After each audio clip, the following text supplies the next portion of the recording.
Hey everyone!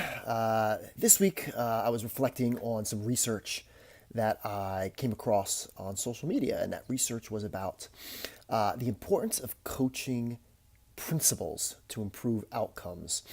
And as I reflected on it, I really thought about the importance of how do we coach not just principals, but all administrators, all school leaders, whether it be assistant principals, supervisors, assistant superintendents, superintendents, anyone that's in administration. And when we think about a lot of the professional learning support that districts and schools provide, it's really coaching up teachers, working on pedagogy, working on building better assessments, improving feedback, looking at how to use data better. And it doesn't really matter what it is, but here's the thing that I think we have to put more attention to is yes, teachers are the number one factor when it comes to improving outcomes of our learners, and we really should put a lot of effort in that. But the research that was uncovered by the Wallace Foundation found that when it comes to school related factors on student learning, the research has shown that school leaders are second in importance only to teachers, but can also have a multiplier effect on the quality of teaching. So as we think about this, if we're training our teachers and coaching if we're training teachers and coaching them, is it important that we also coach up our school leaders so that they can provide better feedback to teachers on the pedagogical techniques that we want?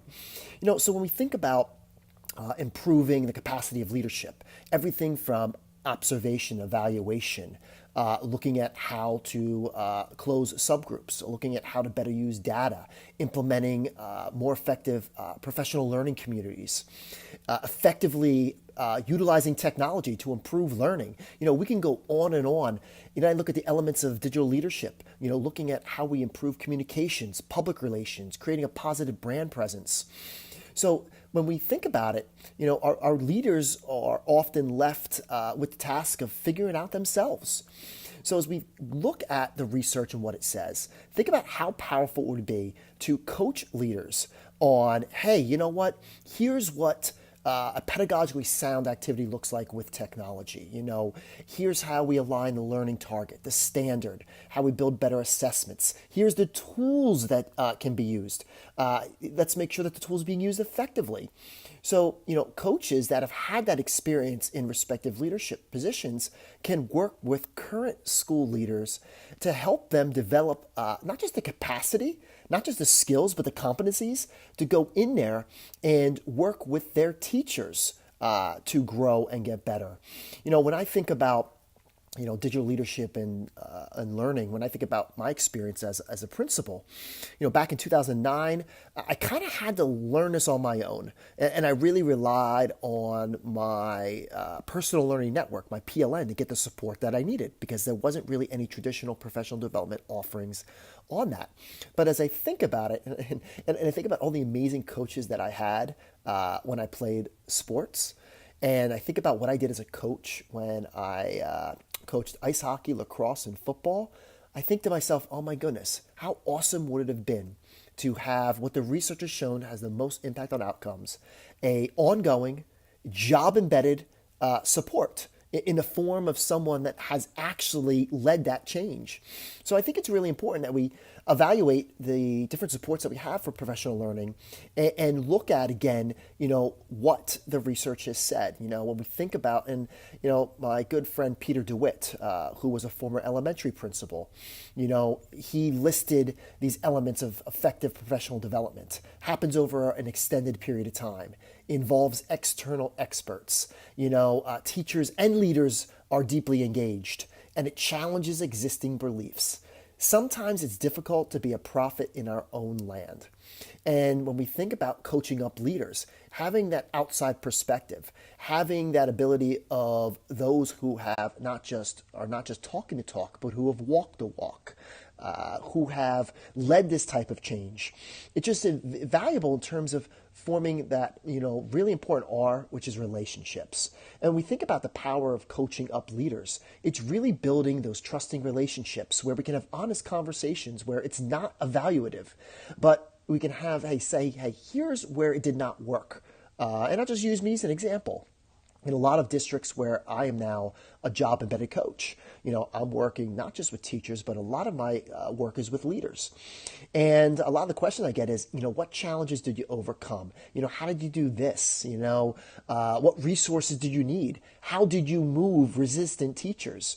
How did you deal with a central office that might not have been on the same page?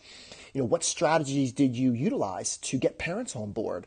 And when I think about those elements, and another one is time, how did I manage my time in order to get in classrooms more? And I think when we talk about the coaching aspect, it really is those elements that we don't really learn from our coursework in graduate school or as we're working on masters and doctorates. It really is about that roll up your sleeves experience. And I think that's where, when we think about the power of coaching, just think about in your experience, how, whether you had a coach for athletics, maybe you had a vocal coach. Think about what he or she did. Think about how he or she built your confidence, could have the honest conversations, could push you, motivate you in ways that really empowered you to want to get better. And I think those are the critical elements of coaching. So as we think about where we are, we want the biggest and best investment we can make is in people, not technology, not programs, in people. Coaching is about investing in our number one resource to help our learners, our teachers, but also our administrators. So, I guess, my call to action is, looking at the structures in your school or district. Where is there opportunity? How much support is given to administrators so that those administrators can provide better support to teachers?